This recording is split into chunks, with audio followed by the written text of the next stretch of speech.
الحمد لله نحمده ونستعينه ونستغفره ونؤمن به ونتوكل عليه ونعوذ بالله من شرور انفسنا ومن سيئات اعمالنا من يهده الله فلا مضل له ومن يضلل فلا هادي له ونشهد ان لا اله الا الله ونشهد ان محمدا عبده ورسوله اما بعد اللهم صل على محمد وعلى ال محمد كما صليت على ابراهيم وعلى ال ابراهيم انك حميد مجيد رب اشرح لي صدري ويسر لي امري واحلل عقدة من لساني يفقهوا قولي قال الله تعالى في كلامه المجيد بسم الله الرحمن الرحيم يا ايها الذين امنوا كتب عليكم الصيام كما كتب على الذين من قبلكم لعلكم تتقون صدق الله العليم. எல்லாம் வல்ல ஏகன் அல்லாஹ்வின் அருமை நல்லடியார்களே, தாய்மார்களே, சகோதர சகோதரிகளே, புனிதமான கடமையாக்கப்பட்ட இந்த ஜும்மாவுடைய வணக்கத்திற்காக அல்லாஹ் நம்மை உரிய நேரத்திலே ஏற்றுக்கொண்டிருக்கிறார். உரிய நேரத்திலே வந்து வணங்கி வழிபடுவதற்கான ஒரு வாய்ப்பினை கொடுத்தமைக்காக அல்லாஹ்விற்கு நன்றி சொல்லிய வண்ணமாக இந்த வணக்கத்தை தொடருவோமாக. அன்பானவர்களே, சற்று சில தினங்களுக்கு முன்பாக நம்மிடத்திலே ஒரு மிகப்பெரிய ஒரு விருந்தாளி வந்துவிட்டு சென்றார்கள். எப்படிப்பட்ட ஒரு விருந்தாளி? அல்லாஹ் திருமறை குர்ஆனிலே அதை பற்றி பெருமை பாராட்டி பேசுகிறான். அல்லாஹ்வுடைய தூதர் அதை பற்றி அருமை பெருமைகளை சொல்லி இருக்கிறார்கள்.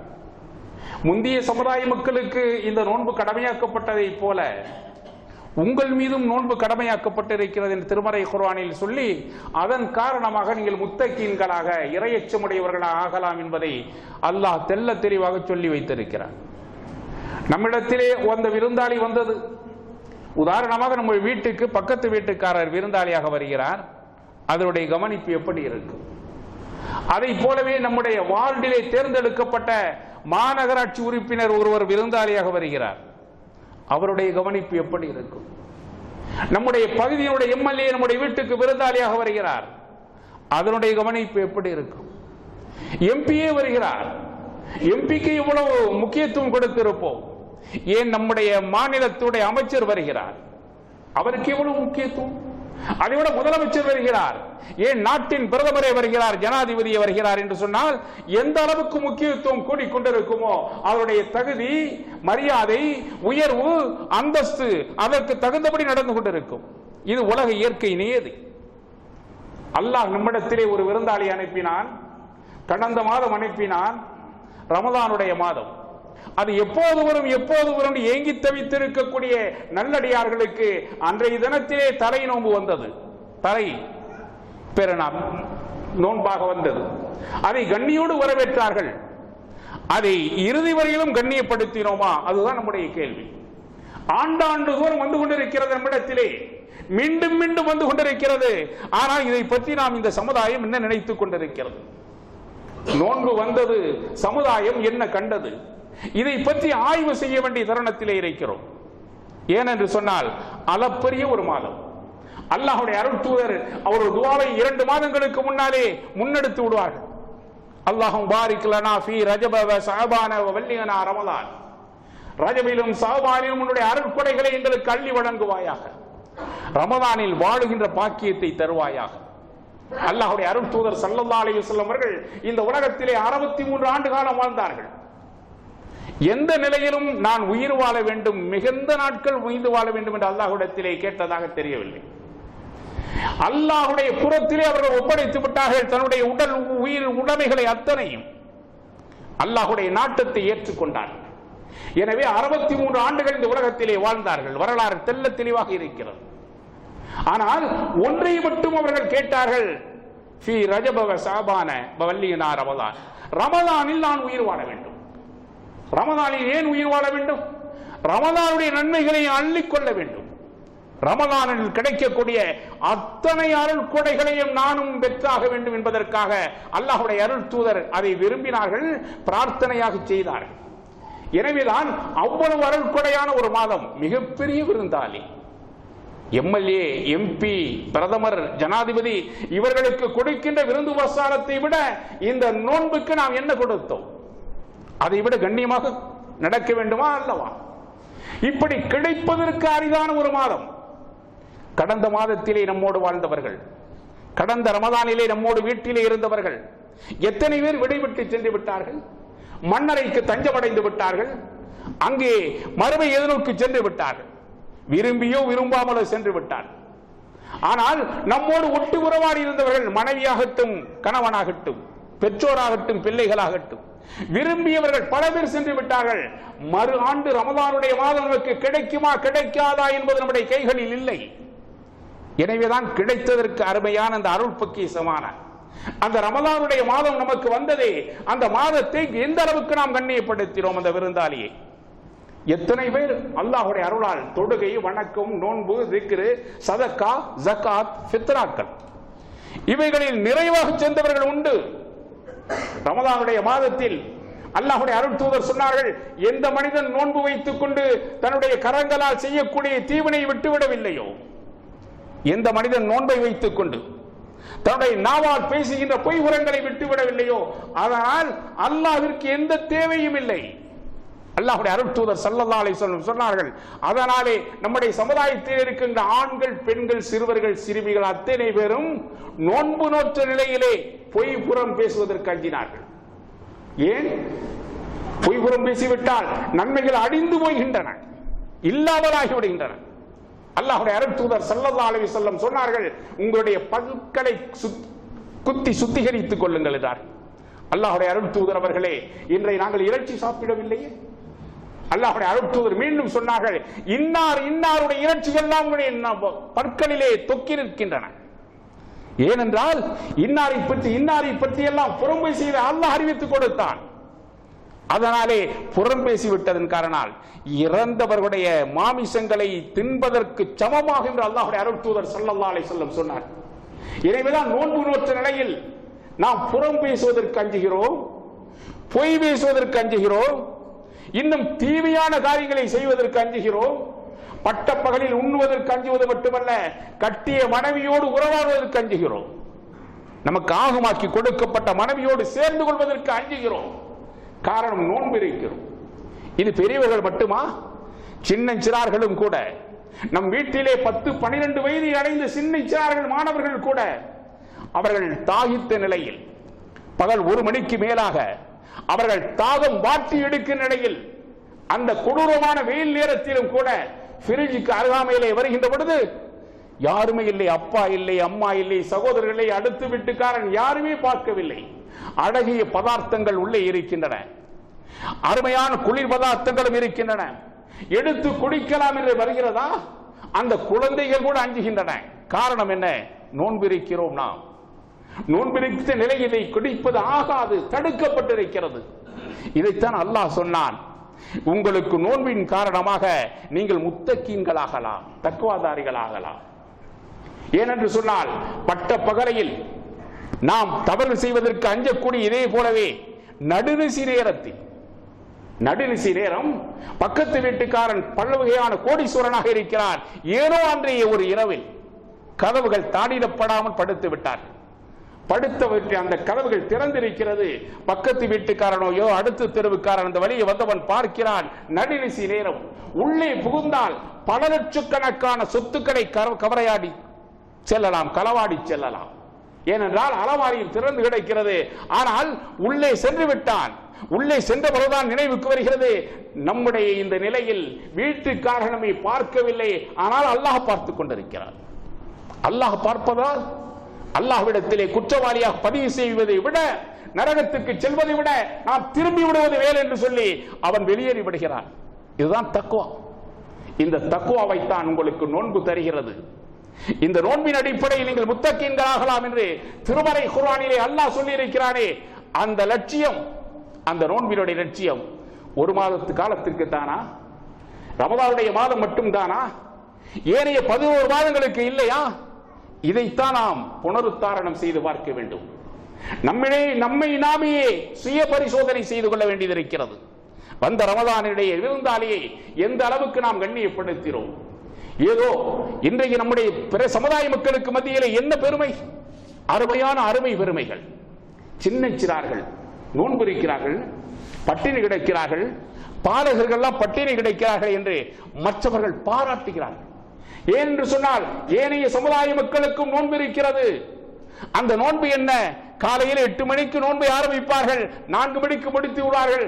ஆனால் பகல் நேரங்களில் ஏதாவது குளிர் பதார்த்தங்களை பறிக்கொள்ளலாம் என்ற அனுமதியும் அவர்களுக்கு உண்டு. ஒன்றுக்கு 4 முறை குளிர் பதார்த்தங்களை மட்டும் பிடித்துக் கொள்ளலாம், திரவ உணவை மட்டும் தின்று கொள்ளலாம், திட உணவை திங்கக்கூடாது. அது அவருடைய சட்டம். ஏதோ சில மணி நேரங்களுக்கு மட்டும், அதுவும் விரும்புகின்ற பொழுது திரவ உணவை திங்கலாம். ஆனால் நம்முடைய சமுதாயத்தில் 4 மணிக்கு ஆரம்பித்து மாலை 6:30 மணி வரையிலும் ஏறத்தாழ 14 மணி நேரம் நோன்பு இருக்கின்ற பொழுது உண்ணாமல் குடிக்காமல் இரவு நேரங்களில் மட்டும் அல்ல, பகல் நேரங்களில் இந்த நிலையை நாம் செய்து கொண்டிருக்கிறோமே. இந்த அளவுக்கு பகல் நேரம் கட்டிய மனைவியை கூட ஒதுக்கி வைத்திருக்கிறோமே. இதுதான் நோன்பினுடைய மாண்பு. இதை மற்றவர்கள் பார்க்கிறார்கள், பெருமிதம் கொள்கிறார்கள். இந்த சின்ன சிறார்கள் கூட நோன்பு இருக்கிறது நினைக்கிறார்கள். இந்த பிறவைகள் மட்டுமல்ல, மாலை பொழுதில் 4 மணி ஆகிவிட்டால் பல்லாயிரக்கணக்கான ஊர்களில் கஞ்சி வார்க்கப்படுகிறது, கஞ்சி கொடுக்கப்படுகின்ற காட்சியை பார்த்துவிட்டு ஏழைகள் மட்டுமல்ல, எல்லா தரப்பு மக்களும் வருவது மட்டுமல்ல, இந்துக்கள், கிறிஸ்துவர்கள், தலித்துகள், இன்னும் பல சமுதாய மக்கள் அங்கே வருகிறார்கள். யாருக்கும் இல்லை என்று சொல்லாமல் வழங்குகின்ற இந்த காட்சியை பார்த்துவிட்டு பிற சமுதாய மக்கள் பெருமை பாராட்டுகிறார்கள். எப்படி எப்படி நடக்கிறது? பிற சமுதாய மக்களிடத்திலே பெருமை பாராட்டுகள். அது மட்டுமல்ல, அந்த நேரத்தில் தான தர்மங்கள், ஜக்காத்து கொடுக்கப்படுகின்ற காட்சி, சதக்கா செய்கின்ற காட்சி, இதிலே பல சமுதாய மக்களும் சேர்ந்து கொள்கிறார்கள். அந்த சமுதாய மக்களுக்கும் நம்முடைய சமுதாய மக்கள் இல்லை இல்லாமல் வாரி வணங்கிக் கொண்டிருக்கிறார்கள். இந்த காட்சியும் பார்க்க முடிகிறது. இவ்வளவு அறப்பரிய நன்மைகளை பார்க்க முடிகிறது. ஆனால் இதற்கு மத்தியிலே ரமதான் வந்தது, இந்த சமுதாயம் என்ன கண்டது என்று பார்க்கின்ற பொழுது உள்ளபடியே மனம் வேதனை அடைய வேண்டியது இருக்கிறது. ஒரு வாரம் தான் நோன்புடைய ஒரே வாரம் கடந்து விட்ட பிறகு நம்முடைய பெண்கள் புர்கா அணிந்து கொண்டு நகைக்கடைகளிலே, துணிக்கடைகளிலே கூட்டம் கூட்டமாக ஏறி இறங்கினார்களே. எதற்காக? பெருநாளை கொண்டாட என்பதற்காக. இன்னும் 3 வாரங்கள் இருக்கின்றன. பெருநாளை குதூகலமாக கொண்டாட என்பதற்காக கூட்டம் கூட்டமாக நிரம்பி வடிந்த காட்சிகளை பார்க்க முடிந்தது. இஸ்லாமிய பெண்களுக்கு என்றே அவர்கள் பல்வேறு விதமான கடைகளுக்கு முன்னாலே தட்டிகளை தொங்க வைத்து என்னென்ன சலுகைகள் செய்கிறோம் என்று சொன்னார்.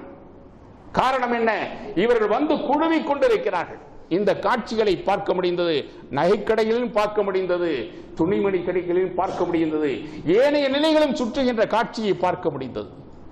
இரவு நேரங்களிலே நம்முடைய இளைஞர்களுக்கு என்ன, சகருடைய நேரம் வருகின்ற வரையிலும் கேரம் போர்டிலே உட்கார்ந்து விளையாடி கொண்டிருந்த காட்சியை பார்க்க முடிந்தது நம்முடைய சகர் நேரங்களில். ஏனென்று சொன்னால் this is just like time pass பண்ணி கொண்டிருக்கு. இதற்காகவே நம்முடைய சமுதாய இளைஞர்கள், அவர்கள் மாணவர்களாகட்டும் மற்றவர்களாகட்டும், இதிலே கூட்டம் கூட்டமாக பல ஊர்களிலே பார்த்துக் கொண்டிருந்தார்கள். ஏன் சில ஆண்டுகளுக்கு முன்னாலே ஸ்ரீலங்கா சென்ற போது கூட அந்த காட்சி அங்கேயும் நான் பார்த்து விட்டு வந்தேன். கூட்டம் கூட்டமாக அந்த நாடுகளிலே கேரம் போர்டு விளையாடி கொண்டிருந்தார்கள்.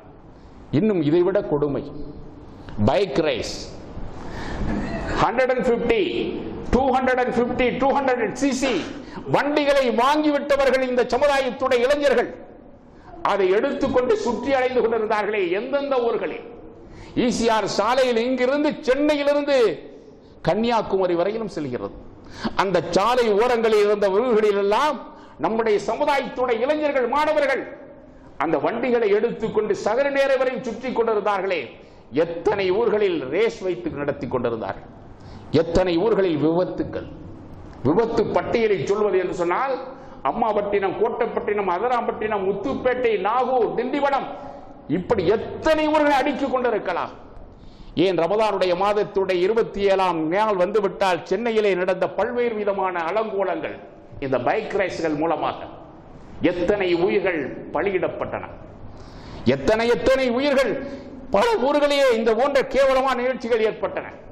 பிற சமுதாய மக்கள் பார்க்கிறார்கள், இவ்வளவு நல்ல காரியங்களை செய்து கொண்டிருக்கக்கூடிய, ஏழைகளுக்கெல்லாம் ஜாதி மதம் பாராமல் கஞ்சி வார்க்கின்ற, சின்ன சிறார்களெல்லாம் நோன்பு விடுத்துக் கொண்டிருக்கக்கூடிய, எல்லா மக்களுக்கும் தான தர்மங்கள் வாரி வழங்கிக் கொண்டிருக்கக்கூடிய, பரிபக்குவமாக இருக்கக்கூடிய, புறம் பேசாமல், கோள்வினைகள் ஈடுபடாமல், மற்றவர்களை திட்டிவிடாமல் இந்த நோன்பை பாதுகாத்துக் கொண்டிருக்கக்கூடிய இந்த அருமையான சமுதாயம் இரவு நேரங்களில் விடிய விடிய விளையாடியது மட்டுமல்ல, இரவு நேரங்களில் பைக் ரேஸ் சுட்டீர்களே, அதன் காரணமாக உங்களுடைய கிளைப்பதற்கு அருமையான உயிர்களை இழந்தீர்களே.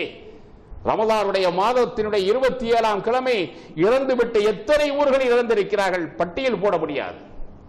அந்த ஊர்களில் எல்லாம் அந்த இறந்து போன நம்முடைய இளைஞர்களை போஸ்ட்மார்டம் அரசாங்கம் செய்துவிட்ட பிறகு, மருத்துவமனைகளை செய்துவிட்ட பிறகு, அதை 29 அல்லது 30ஆம் நாள்களில் பெருநாள் அன்றைக்கு அந்த ஜனாசாக்கள் வந்து சேர்கின்றன. அந்த ஜனாசாக்களை அடக்கி முடித்துவிட்டு குதூகலமாக இருக்க வேண்டிய ரமலானுடைய மாதத்துடைய இது பெருநாட்களிலே, அல்லாஹ் கூலி வழங்கக்கூடிய அந்த நாட்களிலே கண்ணீரும் கம்பளையுமாக எத்தனை ஊர்கள், தமிழகத்துடைய எத்தனை ஊர்களில் அல்லாஹ்வுடைய அருள் தூதர் ஸல்லல்லாஹு அலைஹி வஸல்லம் அவர்கள் இறுதி ஹஜ்ஜத்துல் விதாவில் தன்னுடைய 1,24,000 சத்திய தோழர்களுக்கு முன்னாலே மிக அருமையான உருக்கமான அந்த நீண்ட நெடிய ஒரு பிரசங்கம், ஒரு சொற்பொழிவு. அந்த சொற்பொழிவு ஒரு முத்தாய்ப்பான ஒரு செய்தி, பல்லியும் அன்னி வலவாயா, என்னுடைய ஒரே ஒரு சிறிய வார்த்தையானாலும் அதை மனிதகுலம் முழுமைக்கும் சென்று சொல்லிவிடுங்கள் என்று அருமையாக சொன்னார்களே. இந்த சமுதாயத்திற்கு சொல்லி வைத்தார்கள், என்னுடைய ஒரு சிறிய வார்த்தையானால் அதை நீங்கள் உங்களுடைய தோள் தடங்களில் தாங்கி மற்றவர்களுக்கு சொல்லிவிட வேண்டும் என்ற மீது தோள்களில் மீது சுமத்தினார்கள் இந்த கட்டளையை. அதைத்தான் நாம் செய்ய வேண்டும். அல்லாஹ்வுடைய அருள் தூதர் என்றைக்காவது நீங்கள் இரவு நேரங்கள் எல்லாம் ரமலானுடைய மாதத்திலே இரவு நேரங்கள் எல்லாம் விடிய விடிய கேரம் போர்டு விளையாடுவதனால் உங்களுக்கு இவ்வளவு நன்மை இருக்கு எங்காவது சொன்னார்களா? திருமறை குர்ஆனிலே இந்த உலகத்தினுடைய வீணும் விளையாட்டுமே என்று உலகம் வேறில்லை என்று அல்லாஹ் அருளியிருக்கிறானே, அந்த விளையாட்டுகளிலே மோகம் கொண்டு அடைந்த இந்த சமுதாயத்தை நாம் பார்த்திருக்கிறோமே, இதை தட்டி கேட்க வேண்டும் என்று எத்தனை பேர்களுக்கு உள்ளுணர்வு ஏற்பட்டது. இந்த சமுதாயத்துடைய ஆலிம் பெருமக்கள், மதரசாவுடைய முத்தவள்ளிகள், பள்ளி வாய்களுடைய முத்தவள்ளிகள், இந்த சமுதாயம் சிக்கு சீரழிந்து கொண்டிருக்கிறது என்பதை எத்தனை பேர் இதை பற்றி தட்டி கேட்டார்கள்? எத்தனை பத்திரிகைகள் இதை பற்றி எழுதப்பட்டன? பைக் ரேஸ் விடுவதன் காரணமாக அவர்கள் வெளிநாடுகளிலே தங்களுடைய இரத்தங்கள் எல்லாம் ஏறுவாக வெடித்துவிட்டு அந்த பெற்றோர்கள் அனுப்புகின்ற பொருளாதாரங்களை எடுத்து பல லட்சங்கள், 1 லட்சம் 1.25 லட்சத்திற்கெல்லாம் பைக் வாங்கி கொடுத்து விட்டு அவர்களை அலையோண்டு விட்டது மட்டுமல்ல, வெளியிலே சென்று உயிரற்ற நிலையிலே வருகிறானே, அவருடைய ஜனாசாக்கள் அடக்கப்படக்கூடிய இடத்திலே 10 மாதம் சுமந்து பெற்றெடுத்த தாய் கண்ணீர் விட்டு அழுதாலே அந்த காட்சி அவனுக்கு தெரியுமா? உடன் பிறந்த அவருடைய சகோதரிகள் எல்லாம் கண்ணீர் வடித்து அழுதார்களே, அந்த காட்சி அந்த மாணவனுக்கோ அந்த இளைஞனுக்கோ தெரியுமா? தெரிய வைக்கப்பட்டதா? வருமுன் காப்போம் என்ற நிலையில் எத்தனை அரசு திட்டங்கள் இந்த உலகத்தில் நடைபெற்றுக் கொண்டிருக்கின்றன. ஏன் இந்த சமுதாயம் வருமுன் காப்போம் என்பதை எடுத்துக்கொண்டு இந்த சமுதாயத்துடைய ரமதானுக்கு முன்னிலையிலே நாம் இதை பற்றியெல்லாம் எத்தனை இயக்கங்கள் இருந்தாலும் எல்லோரும் தங்களுடைய கடமைகளை பரிபூரணமாக செய்தார்களா? அல்லாஹ்வுடைய அருள் தூதர் ஸல்லல்லாஹு அலைஹி வஸல்லம் ரமலானுடைய மாதத்திலே நீங்கள் பைக் ரேஸ் நடத்தினால் உங்களுக்கு இவ்வளவு கோடான கோடி நன்மை இருக்கிறது எங்காவது சொல்லி இருக்கிறார்களா? திருமறை குர்ஆனிலே சொல்லப்பட்டிருக்கிறதா? உயிர் என்ன கிள்ளி கீரையா? சாக்கடைகள் இருக்கின்றன, சாக்கடைகளில் புழு பூச்சிகள் உருவாகின்றன. இந்த புழு பூச்சிகளை கூட மனிதனால் உருவாக்க முடியாது. சாக்கடைகளை புழு பூச்சிகளை ஒழிக்க வேண்டும். காரணம், அந்த புழு பூச்சிகளால் தான் சமுதாயத்தில் கேடுபாடுகள் உருவாகின்றன, பயங்கரமான விபரீத காய்ச்சல்கள் உருவாகின்றன. எனவே சாக்கடைகளை சுத்திகரிக்க வேண்டும். அரசாங்கத்துடைய திட்டம். இதற்கு பல கோடி ரூபாய் செலவுகள், கோடான கோடி இதை செலவு செய்து கொண்டிருக்கின்றன. அந்த சாக்கடையில் உருவாகும் கொசுக்களையும் புழு பூச்சிகளையும் ஒழிக்க வேண்டுவதற்காக கோடான கோடிகளை இந்த சமுதாயத்துடைய இன்றைய அரசாங்கம் செய்து கொண்டிருக்கிறது. ஆனால் அந்த சாக்கடையில் உருவாகும் புழு பூச்சிகளை ஒன்றை கூட இந்த நவீன விஞ்ஞானிகளால் உருவாக்க முடியாது. மனிதன் ஒரு பக்கம் இருக்கட்டும், புழு பூச்சிகளை அவர்களால் உருவாக்க முடியுமா? உயிர் கொடுக்க முடியுமா? அல்லாஹ்வுடைய தூதர் ஸல்லல்லாஹு அலைஹி வஸல்லம் அந்த நாளிலே இந்த தாவாவை எடுத்து வைக்கக்கூடிய அந்த காலத்திலே குறைஷிகளும் எதிரிகளும் கேட்டார்கள், ரூஹ் என்றால் என்ன? யஸ்அலூனக அனில் ரூஹ். அல்லாஹ் திருமறை குர்ஆனிலே சொன்னான், குலிர் ரூஹ் மின் அம்ரி ரப்பி. உயிர் என்பது என்ன, ஆன்மா என்பது என்ன கேட்கிறார்கள்.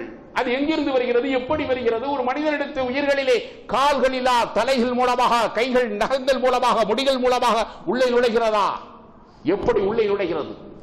தாயுடைய கற்ப குவளறையிலே உருவாகக்கூடிய அந்த பிஞ்சு குழந்தைக்கு எங்கிருந்து இந்த ரூஹ் செல்கிறது, உயிர் செல்கிறது, ஆன்மா செல்கிறது, இதை அவர்கள் கேட்கிறார்கள். அல்லாஹ்வுடைய அருள் தூதரும் தட்டென்று வாயால் சொல்லிவிட்டார்கள், நாளை சொல்லிவிடுகிறேன் என்று. ஆனால் நாளை சொல்ல முடியவில்லை, அடுத்த நாளும் சொல்ல முடியவில்லை, மறுநாளும் சொல்ல முடியவில்லை, அதற்கு அடுத்த நாளும் சொல்ல முடியவில்லை. காரணம் அல்லாஹ்விடத்திலிருந்து பதில் வரவில்லை, வஹி வரவில்லை. காரணம் அல்லாஹ்வுடைய அருள் தூதே இந்த இடத்திலே ஒரு தவறு இழைத்தார்கள் என்றால் நாளை நான் சொல்கிறேன் என்று சொல்லிவிட்டார்கள். 15 நாட்கள் இதற்கிடையிலே கயவர்களும் கொடியவர்களும் கைகொட்டி சிரித்தார்கள். இவர் அல்லாஹ்வுடைய தூதராம், இவருக்கு எல்லாம் வஹி வருகிறதாம், எல்லாம் தெரிந்தவராம், இவருக்கு இத்தனை மலக்குடைய படை பட்டாளங்கள் எல்லாம் உதவிக்கு இருக்கிறதாம். இந்த நம்முடைய சாமானிய கேள்விக்கு இவர்களால் விடை சொல்ல முடியவில்லை என்று கொக்கரித்தார்கள், ஏளனம் பேசினார்கள், ஏகடியம் பேசினார்கள். அத்தனையும் நடந்தன. 15 நாள் கழித்து அல்லாஹ்வுடைய புறத்திலிருந்து வந்தது, எஸ் அனூனக அனில் ரூஹ் குலிர் ரூஹ் மின் அம்ரி ரப்பி. 15 நாள் கழித்துதான் இதற்கு அல்லாஹ் பதிலை அனுப்புகிறான். அதை பதிலை அனுப்புவதற்கு முன்னால் இன்னொன்றை செய்தி அல்லாஹ் சொன்னான், நபியே நீங்கள் எதனை செய்வதாக இருந்தாலும் எதனை சொல்வதாக இருந்தாலும் இன்ஷா அல்லாஹ் நாளை நான் சொல்கிறேன் என்று சொல்லாமல் சொல்லிவிடாதீர்கள்.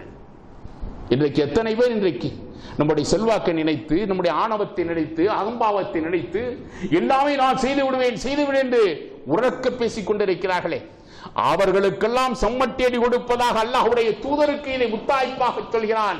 நபியே நீங்கள் எதனை செய்வதாக இருந்தாலும் எதனை சொல்வதாக இருந்தாலும் இன்ஷா அல்லாஹ் நான் அல்லாஹ் நாடினாலரை நான் சொல்ல மாட்டேன், செய்ய மாட்டேன், நான் விரும்ப மாட்டேன் என்பதை இதை சேர்த்து சொல்லுங்கள் என்று சொன்னார். அல்லாஹ்வுடைய தூதரே இப்படி ஒரு தவறு இழைக்கின்ற பொழுது அதை அல்லாஹ் சுட்டி காட்டினான். அதற்காகவே 15 நாட்கள் அல்லாஹ் காலம் தாழ்த்தினான். அல்லாஹ்வுடைய தூதர் இந்த நபியும் உணர வேண்டும் என்பதற்காக, அதை இந்த சமுதாயம் உணர வேண்டும் என்பதற்காக. எஸ் அலூனக அனில் ரூஹ் குலிர் ரூஹ் மின் அம்ரி ரப்பி. நபியே அவர்கள் கேட்கிறார்கள், ஆன்மா என்றால் என்ன, உயிர் என்றால் என்ன என்று கேட்கிறார்கள். நபியை சொல்லுங்கள், அது அல்லாஹ்வுடைய கட்டளை, அம்ர், அது அல்லாஹ்வுடைய உத்தரவு. இன்றைக்கு என்சைக்ளோபீடியா பிரிட்டானிகா என்று சொல்லப்படக்கூடிய ஆங்கில கலைக்களஞ்சியம் வேல்யமாக இருக்கிறது. இன்னும் எத்தனையோ சமுதாயத்துடைய கலைக்களஞ்சியங்கள் இருக்கின்றன. அதிலே ரூஹ், ஆன்மா, சோல், SOUL, சோல், அதற்கு எடுத்து பார்த்தால் அது சோல் என்றால் சோல், அப்படிதான் எழுதியிருப்பான். உயிர் என்றால் உயிர், அது ஆன்மா, அதற்கு உயிர் ஓட்டம் உடையது, அதைத்தான் எழுதுகிறானே தவிர அல்லாஹ்வுடைய வேதம் ஒன்றுதான் இதற்கு பதில் இருக்கிறது, தீர்க்கமாக தெளிவாக பதில் இருக்கிறது. ஆன்மா என்றால், உயிர் என்றால் அது அல்லாஹ்வுடைய உத்தரவு. இன்றைக்கு எத்தனை வகையான அரசியல்வாதிகளை, செல்வாக்கு பெற்றவர்களை, மிக கோடான கோடியை வைத்துக் கொண்டு, மருத்துவமனைகளை வைத்துக் கொண்டு, ஏன் நம்முடைய முதலமைச்சர் கூட 75 நாள் வைத்துக் கொண்டு அவருடைய உயிரை காப்பாற்றுவதற்கு பகிரத பிரச்சனை பிரச்சாரம் எடுத்துக் கொண்டார்கள். ஆனால் அந்த ஆன்மா எங்கிருந்து வருகிறது, எங்கிருந்து போகிறது, அது கால் வழியாகவா, தலை வழியாகவா, மூக்கு வழியாகவா, கண்கள் வழியாகவா, முடியின் வழியாகவா, இதை யாருமே இன்றைக்கும் கண்டுபிடிக்கவில்லை. உலகத்தில் எந்த விஞ்ஞானியும் கண்டுபிடிக்கவில்லை. அந்த ஆன்மா, அந்த சோல், அந்த உயிர் என்பது என்ன? இது அல்லாஹ்வுடைய வேதம் சொல்கிறது, குலிர் ரூஹ் மின் அம்ரி ரப்பி. ஆன்மா என்பது அல்லாஹ்வுடைய உத்தரவு.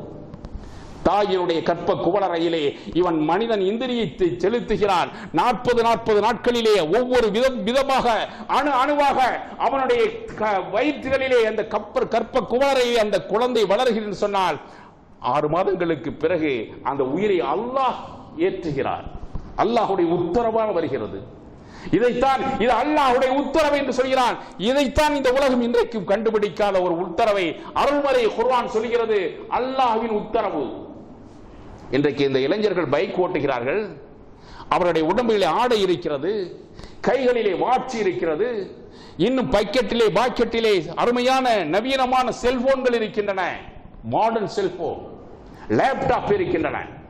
லேப்டாப் உடைந்து விடலாம், செல்போன் உடைந்து விடலாம், வாட்சி தூக்கி எறிந்து விடலாம், சட்டை கிழிந்து போகலாம், கைலிகள், பேண்ட் அத்தனையும் எரிந்து நாசமாகி விடலாம். அவனுடைய இந்த ஆக்சிடென்ட், இந்த விபத்தின் காரணமாக, காரணம் அத்தனையும் விலை கொடுத்து வாங்கி விடலாம். அண்ணனுக்கு சொன்னால், சவுதியில் இருக்கிற அண்ணனுக்கு சொன்னால் 5 பேண்ட்கள் உடனே மறுவாறு வந்துவிடும். செல்போன் வேணுமா, துபாயில் இருக்கக்கூடிய தம்பிக்கு சொன்னால் செல்போன் வந்துவிடும். லேப்டாப் பேண்ட் வேண்டுமா, ஆஸ்திரேலியாவில் இருக்கக்கூடிய அவனுடைய நண்பனுக்கு சொன்னால் அனுப்பி விடுவான், வந்துவிடும். அதெல்லாம் காசு கொடுத்து வாங்கிவிடலாம். என் அருமை தம்பிகளே, ரமலானுடைய மாதத்திலே வீரியமாக ஓட்டப்படக்கூடிய இந்த வாகன ஓட்டிகளாக இன்றைக்கு மாறிக்கொண்டு வீதி எங்கும் இவ்வளவு பிரம்மாண்டமான பிரச்சாரத்தை செய்வதை போல மிக வேகமாக விபத்திலே சிக்கி தவித்துவிட்டு இந்த சமுதாயத்திற்கும் அவப்பெயர்களை உண்டாக்கிறீர்களே. இந்த புனிதமான ரமலானுடைய மாதத்தில் பல ஊர்களிலே பல இடங்களிலே அழுகுரல்களை குடும்பங்களை ஏற்படுத்தினீர்களே. உங்களுடைய உடம்பு உங்களுடையதா? அந்த உயிர் உள்ளே ஓடிக்கொண்டிருக்கிறது உங்களுடையதா? உயிரும் உடலும் உங்களுடையதா? சட்டையை வாங்கிவிடலாம், பேண்டை வாங்கிவிடலாம், செல்போனை வாங்கிவிடலாம், லேப்டாப் வாங்கிவிடலாம், பேனா வாங்கிவிடலாம், அத்தனையும் வாங்கிவிடலாம். நம்முடைய உறவினர்கள் அத்தனை பேருக்கு சொன்னால் எத்தனையோ வந்துவிடும். ஆனால் உயிரை, அந்த உயிருக்கோடு ஒட்டி இருக்கின்ற உடம்பை யார் உருவாக்கியது? சாக்கடையிலே மெலிந்து கொண்டிருக்கக்கூடிய நலிந்து கொண்டிருக்கக்கூடிய அந்த சாக்கடையுடைய புழு பூச்சிகளை உருவாக்குவதற்கு எந்த விஞ்ஞானிக்கும் தகுதி இல்லை, அவனால் முடியாது.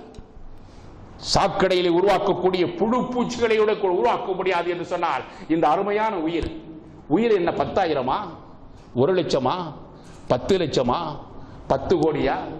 10 கோடி என்று சொன்னால் 100 கோடியை நான் கொடுத்து விட தயார். எத்தனை அரசியல்வாதிகள் மரணப்படுக்கையிலே அங்கே படுத்து கிடந்தவர்கள் என்னுடைய 100 கோடி எழுதி கொடுக்க தயாராக இருக்கிறேன். எனக்கு வேண்டியது என்னுடைய உயிர். 1000 கோடி கொள்ளையடித்து 1000 கோடி எழுதி கொடுக்க தயாராக இருக்கிறேன். கோடி கோடியாக சேர்த்து வைத்திருக்கக்கூடிய கள்ளப்படங்களை கொட்டி கொடுக்க தயாராக இருக்கிறேன். எனக்கு வேண்டியது என்னுடைய உயிர். கொடுக்க முடியுமா? எத்தனை 1000 கோடியை கொட்டி கொடுத்தாலும் உன்னுடைய உயிர் வந்து விடுமா உனக்கு? இது எல்லாம் ஆணவமாக, அகந்தையாக இப்படி பேசிய அரசியல்வாதிகளே இந்த உலகத்திலே மிக ஆணவச்செருக்கோடு வாழ்ந்தவன் ஃபிரௌன் இருந்தான். அவன் தன்னை பற்றி சொல்கின்றபடி அன ரப்புக்குமுல் ஆலா என்று சொன்னான். நான் தான் உலகத்திலே மிகப்பெரிய அல்லாஹ் மட்டுமல்ல, நான் மட்டுமே அல்லாஹ், நானே தான் அல்லாஹ். இப்படி பேசி வந்தான். அகம்பாவத்தினுடைய உச்சியிலே வாழ்ந்த ஆணவக்காரன். அந்த அகம்பாவம் கொண்டவன் பேசினான். அந்த கொடுமைக்கு சொந்தக்காரனாக இருந்தான். அவனை அல்லாஹ் இறை நேரத்திலே பிடித்தான். யார் காலமெல்லாம் சிறுக்கிலே ஈடுபட்டுக் கொண்டிருக்கிறார்களோ அவர்களையும், காலமெல்லாம் இந்த உலகத்திலே வாழ்கின்ற பொழுது எல்லா விதமான தவறுகளுக்கும் ஆட்படுத்திவிட்டு மரணத்துடைய பிடிக்கு வந்த பொழுது மன்னிப்பு கேட்கிறார்களோ, இந்த 2 பேரையும் நான் மன்னிப்பதில்லை என்று அல்லாஹ் சொல்கிறான். மரணத்துடைய நிலைக்கு வந்தவர்கள் போது நான் மன்னிப்பதில்லை, காலமெல்லாம் சிறுக்கிலே இருந்துவிட்டு மன்னிப்பு கேட்பவர்களை மன்னிப்பதில்லை. இந்த 2 தவிர இவர்கள் விரும்புகின்ற எத்தனை அல்லாஹ்விடத்திலே கேட்டால் அவன் மன்னிக்க தயாராக இருக்கிறார். அப்படிப்பட்ட மன்னிப்பாளன், மன்னிக்கக்கூடியவரிடத்திலே கையேந்தி கேட்டோமே, ரமலானுடைய மாதத்திலே கேட்டோமே. கேட்டுவிட்டு ஒரு தமிழிலே ஒரு பழமொழி சொல்வதை போல பழைய குருடி கதவை திரடி. இரவு நேரங்களில் நம்முடைய பெண்மணிகள் எல்லாம் எத்தனை நீண்ட ரக்காத்துகளை தொழுதார்கள். பகல் காலங்களிலே எப்படி நம்முடைய நாவை அடக்கி பேசிக் கொண்டிருந்தார்கள். எப்படி திருமறை குர்ஆனை 1க்கு 2ஆக 3ஆக ஓதியவர்கள் எத்தனை பேர். திருமறை குர்ஆனை 3 முறை படித்து விட்டேன், 4 முறை படித்து விட்டேன் என்று சொன்னவர்கள் எத்தனை பேர். இதையெல்லாம் வாழ்த்தி வரவேற்க வேண்டிய செய்திகள் தான், இதிலே மாற்று கருத்து இல்லை. ஆனாலும் கூட ரமதான் முடிந்து விட்டால் அத்தனையும் மூடி முத்திரையிட்டு விடுவதானா? ரமதான் முடிந்து விட்டது, நம்மோடு வந்த விருந்தாளி சென்று விட்டது, இனி நமக்கு புது வாழ்வுதான், புது திம்புதான். ரமதானுடைய மாதத்திலே தெரியுமா, பெருநாள் அன்று எத்தனை இடங்களிலே டாஸ்மாக் கடைகளுக்கு முன்னாலே இந்த இளைஞர்கள் எத்தனை விதம் கூட்டமாக நிறைந்தவர்கள். 1 மாத காலமாக பக்குவமாக இருந்தார்களே, ஏன் டாஸ்மாக் கடைக்கு பெருநாள் என்றுதான் செல்ல வேண்டுமா? காலையிலிருந்து மாலை வரை 14 மணி நேரம் நோன்பிருந்து விட்ட நிலையில் சைன் ஸ்மோக்கர் என்று சொல்வார்கள், ஒன்று குடித்துவிட்டு டக் டக் என்று மீண்டும் மீண்டும் சிகரெட் பற்றி கொண்டிருந்தவர்கள் கூட காலை அதிகாலை 4 மணியிலிருந்து சகர் உணவை சாப்பிட்டு விட்டு நோன்பு திறக்கின்ற 6:45 மணி வரையிலும் அதை புகைப்பிடிக்காமல், tobacco is injurious to health, அவர்கள் இந்த புகைப்பழக்கம் உன்னுடைய உடல்நலத்தை நாசமாக்கிறது என்று அவன் சொல்லி வைத்திருக்கிறார். அதே சிகரெட் பெட்டியில் எழுதி வைத்திருக்கிறார், injurious to health, உன்னை நாசமாக்கி விடும் என்று சொல்கிறார். The man drinks, the drink drinks the man. மனிதன் குடிக்கிறான், மனிதனை குடிக்கிறது என்று எழுதப்பட்டிருக்கிறது.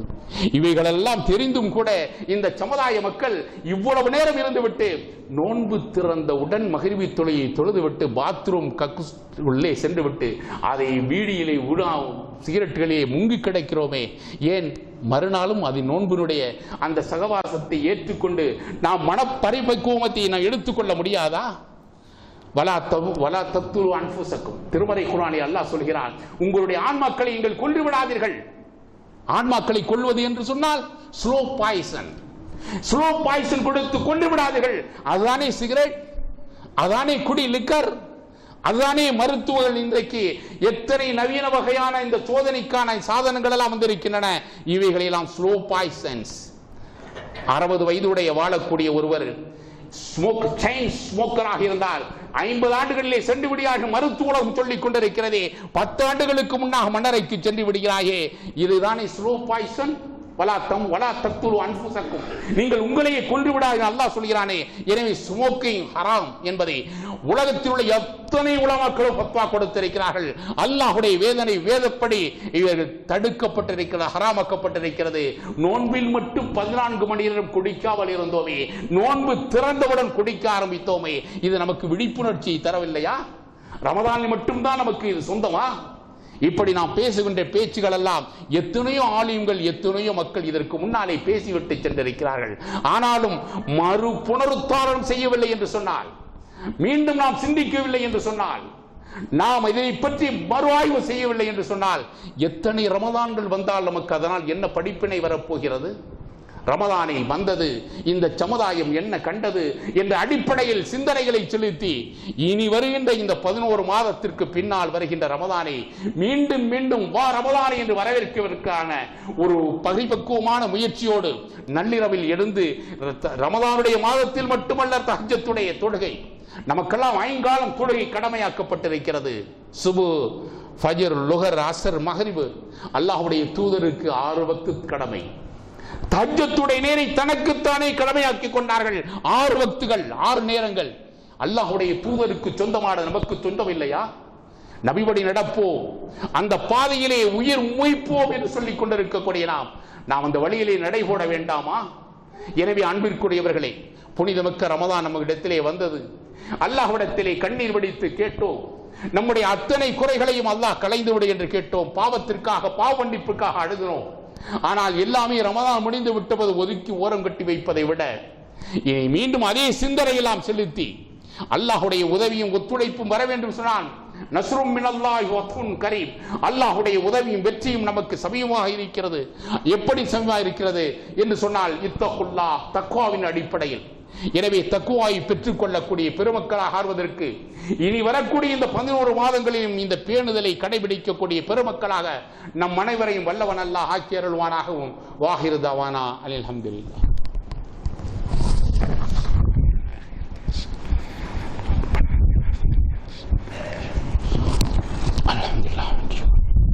அல்ஹம்துலில்லாஹ் அல்ஹம்துலில்லாஹி நஹ்மதுஹு வ நஸ்தஈனுஹு வ நஸ்தக்ஃபிருஹு வ நுமினு பிஹி வ நத்தவக்கலு அலைஹி வ நஊது பில்லாஹி மின் ஷுரூரி அன்ஃபுஸினா வ மின் ஸய்யிஆத்தி அமாலினா மை யஹ்திஹில்லாஹ்.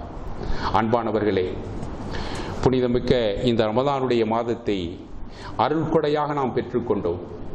அந்த ரமதானை பற்றி, அதே ரமதான் நம்முடைய அல்லாஹ்விடத்திலே என்ன நமக்காக என்ன மன்றாடுமோ அல்லாஹ்விற்கு தெரியும். அந்த ரமதானை எந்த அளவுக்கு பேணினோமோ அந்த ரமதானுக்கு தெரியும். எனவே இனி வரக்கூடிய காலங்களில் அதை நினைத்து நினைத்து நெஞ்சம் உருகி மீண்டும் மீண்டும் அல்லாஹ்விடத்திலே கேட்க வேண்டும்.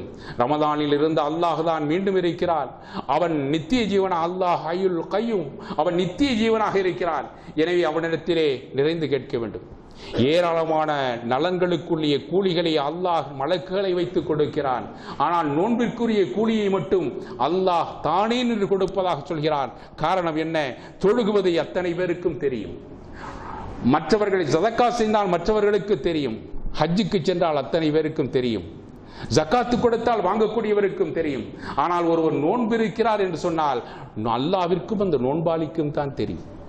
எனவே மறைந்திருக்கக்கூடிய உன்னதமான இந்த புனிதமான இந்த ரமதானுடைய மாதத்திலே நாம் செய்த இந்த வணக்கத்திற்கு அல்லாஹ்வே கூலியாக்கி விடுகிறான் என்று சொன்னால், அந்த புனிதமிக்க ரமதான் தந்த அந்த பாடங்களை பெற்று ரமதான் வந்தது, இந்த சமுதாயம் என்ன கண்டது என்பதை பற்றி மீண்டும் மீண்டும் ஆய்வுகளை கிளப்பி நாம் அதிலே சிந்தனைகளை செலுத்தி அந்த ரமதானுடைய பரிபக்குவமான உணர்வுகளை பெற்றுக்கொள்ளக்கூடிய பெருமக்களாகவும் அடுத்து வரக்கூடிய ரமதானையும் அருமையாக பெற்று அதை பேணி வரக்கூடிய பெருமக்களாகவும் அல்லாஹ் நம்மை ஆக்கியருள்வானாகவும். வாஹிரு தாவானா அனில் ஹம்துலில்லாஹி ரப்பில் ஆலமீன். அஸ்ஸலாமு அலைக்கும்.